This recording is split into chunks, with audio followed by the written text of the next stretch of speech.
बिस्मिल्लाहिर्रहमानिर्रहीम। अस्सलाम वालेकुम। मैं हूं सुमेरा सुलेमान और आप देख रहे हैं JNN न्यूज़। बढ़ते हैं खबरों की जानिब। रेस्क्यू 1122 इंसानों के साथ बेजुबान जानवरों के लिए भी मसीहा साबित हुए। खानपुर में कुएं में फंसी बिल्ली को निकाल लिया। मज़ीद तफसीलात जानते हैं आफ्ताब अनवर की इस रिपोर्ट में।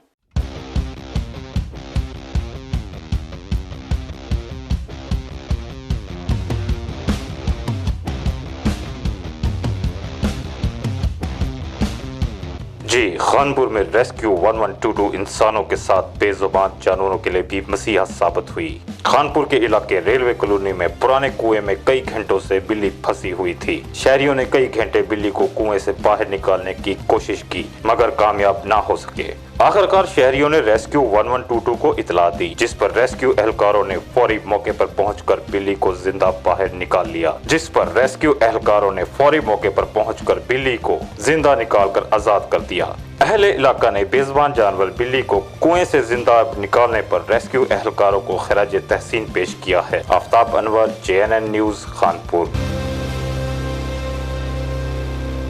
जी बहुत शुक्रिया आफ्ताब अनवर। तफसीलात से आगाह करने के लिए। मजीद खबरों और अपडेट्स के लिए देखते रहिए JNN news. You watching JNN News Network. For more news, subscribe Our channel. press the bell icon And don't forget the comments. Thank you.